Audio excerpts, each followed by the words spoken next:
ओम श्री परमात्मने नमः। संबंध। अब आगे के 3 श्लोकों में भगवान अर्जुन के व्यामिश्रेणेव वाक्येन पदों का उत्तर देते हैं। लोकेस्मिन् द्विधा निष्ठा पुरा प्रोक्ता मयानक ज्ञान योगेन सांख्यानम गरम योगेन योगिनाम। अर्जुन युद्ध नहीं करना चाहते थे, अतः उन्होंने समतावाचक बुद्धि शब्द का अर्थ ज्ञान समझ लिया, परंतु भगवान ने पहले बुद्धि और बुद्धि योग शब्द से समता का वर्णन किया था। अतः यहाँ भी भगवान ज्ञान योग और कर्म योग दोनों के द्वारा प्रापणीय समता का वर्णन कर रहे हैं। अर्जुन के द्वारा अपने श्रेय की बात पूछी जानी ही उसकी निष्पापता है, क्योंकि अपने कल्याण की तीव्र इच्छा होने पर साधक के पाप नष्ट हो जाते हैं। यहाँ लोके पद का अर्थ मनुष्य शरीर समझना चाहिए, क्योंकि ज्ञान योग और कर्म योग दोनों प्रकार के साधनों को करने का अधिकार अथवा साधक बनने का अधिकार मनुष्य शरीर में ही है। अर्थात समभाव में स्थिति एक ही है, जिसे 2 प्रकार से प्राप्त किया जा सकता है, ज्ञान योग से और कर्म योग से। इन दोनों योगों का अलग अलग विभाग करने के लिए भगवान ने दूसरे अध्याय के 39वें श्लोक में कहा है कि इस संबुद्धि को मैंने सांख्य योग के विषय में कह दिया है, अब इसे कर्म योग के विषय में सुनो। ऐशा ते विहिता सांख्य बुद्धि योगे त्विमाम शृणु। पूरा पद का अर्थ अनादिकाल भी होता है और अभी से कुछ पहले भी होता है। यहाँ इस पद का अर्थ है अभी से कुछ पहले, अर्थात पिछला अध्याय जिन पर अर्जुन की शंका है। यद्यपि दोनों निष्ठाएं पिछले अध्याय में अलग अलग कही जा चुकी हैं, तथापि किसी भी निष्ठा में कर्म त्याग की बात नहीं कही गई है। मार्मिक बात, यहाँ भगवान ने 2 निष्ठाएं बताई हैं, सांख्य निष्ठा और योग निष्ठा। जैसे लोक में 2 तरह की निष्ठाएं हैं, लोकेस्मिन् द्विधा निष्ठा, ऐसे ही लोक में 2 तरह के पुरुष हैं, द्वाविमो पुरुषो लोके। वे हैं क्षर और अक्षर। क्षर की सिद्धि असिद्धि, प्राप्ति अप्राप्ति में सम रहना कर्म योग है, और क्षर से विमुख होकर अक्षर में स्थित होना ज्ञान योग है। परंतु क्षर और अक्षर दोनों से उत्तम पुरुष तो अन्य ही है, जो परमात्मा नाम से कहा जाता है। उत्तम पुरुष सत्वन्या परमात्मे त्युदेहता। वह परमात्मा क्षर से तो अतीत है, पर अक्षर से उत्तम है, अतः शास्त्र और वेद में वह पुरुषोत्तम नाम से प्रसिद्ध है। ऐसे परमात्मा के सर्वथा सर्वभाव से शरण हो जाना भगवान निष्ठा है।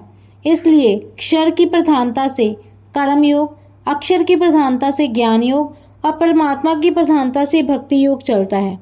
वास्तव में भगवान का संबंध कर्म योग और ज्ञान योग दोनों योगों में रहता है, क्योंकि इन दोनों के विधायक भगवान ही हैं। कर्म योग और ज्ञान योग से कल्याण होने का विधान तो भगवान के द्वारा ही बना है। इसलिए कर्म योगी और ज्ञान योगी दोनों भगवान के मत का ही पालन करते हैं, केवल इनमें भगवान की प्रायणता नहीं होती। सांख्य निष्ठा और योग निष्ठा ये दोनों साधकों की अपनी निष्ठाएं हैं, परंतु भगवान निष्ठा साधकों को अपनी निष्ठा नहीं है। कारण कि सांख्य निष्ठा और योग निष्ठा में साधक को मैं हूँ और संसार है, इसका अनुभव होता है। अतः ज्ञान योगी संसार से संबंध विच्छेद करके अपने स्वरूप में स्थित होता है, और कर्म योगी संसार की वस्तु को संसार की ही सेवा में लगाकर संसार से संबंध विच्छेद करता है। परंतु भगवान निष्ठा में साधक के पहले भगवान है, इसका अनुभव नहीं होता। साधक को पहले भगवान है इसका अनुभव नहीं होता, पर इसका विश्वास होता है कि स्वरूप और संसार इन दोनों से भी विलक्षण कोई तत्व है। अतः वह श्रद्धा विश्वास पूर्वक भगवान को मानकर अपने आप को भगवान को समर्पित कर देता है। इसलिए सांख्य निष्ठा और योग निष्ठा में तो जानना मुख्य है और भगवान निष्ठा में मानना मुख्य है। जानना और मानना दोनों में कोई फर्क नहीं है। जैसे जानना संदेह रहित होता है, ऐसे ही मानना भी संदेह रहित होता है। मानी हुई बात में विचार की संभावना नहीं रहती। जैसे अमूक मेरी माँ है, ये केवल माना हुआ है, पर इस माने हुए में कभी संदेह नहीं होता, कभी जिज्ञासा नहीं होती, कभी विचार नहीं करना पड़ता। इसलिए गीता में भक्ति योग के प्रकरण में यहाँ जानने की बात आई है, उसको मानने के अर्थ में ही लेना चाहिए। इसी तरह ज्ञान योग और कर्म योग के प्रकरण में यहाँ मानने की बात आई है, उसको जानने के अर्थ में लेना चाहिए। सांख्य निष्ठा और योग निष्ठा तो साधन साध्य हैं और साधक पर निर्भर हैं, पर भगवान निष्ठा साधन साध्य नहीं है। भगवान निष्ठा में साधक भगवान और उनकी कृपा पर निर्भर रहता है। भगवान निष्ठा का वर्णन गीता में जगह जगह आया है। जैसे इसी अध्याय में पहले 2 निष्ठाओं का वर्णन करके फिर 30वें श्लोक में मयि सर्वाणि कर्माणि सन्न्यस्य पदों से भक्ति का वर्णन किया गया है। 5वें अध्याय में भी 2 निष्ठाओं का वर्णन करके 10वें श्लोक में ब्राह्मण्याध्याय कर्माणि और अंत में भोक्तारम यज्ञतपसाम आदि पदों से भक्ति का वर्णन किया गया है इत्यादि। ज्ञान योगेन सांख्यानाम प्रकृति से उत्पन्न संपूर्ण गुण ही गुणों में बरत रहे हैं। संपूर्ण क्रियाएं गुणों में इंद्रियों में ही हो रही हैं और मेरा इनसे कुछ भी संबंध नहीं है। ऐसा कहकर समस्त क्रियाओं में कर्तापन के अभिमान का सर्वथा त्याग कर देना ज्ञान योग्य है। गीता उपदेश के आरंभ में ही भगवान ने सांख्य योग का वर्णन करते हुए नाशवान शरीर और अविनाशी शरीर का विवेचन किया है, जिसे सत और सत के नाम से भी कहा गया है। कर्म योगेन योगिनाम वर्ण आश्रम स्वभाव और परिस्थिति के अनुसार जो शास्त्र विहित कर्तव्य कर्म सामने आ जाए उसको कामना ममता और आसक्ति का सर्वथा त्याग करके करना और कर्म की सिद्धि और असिद्धि में सम रहना।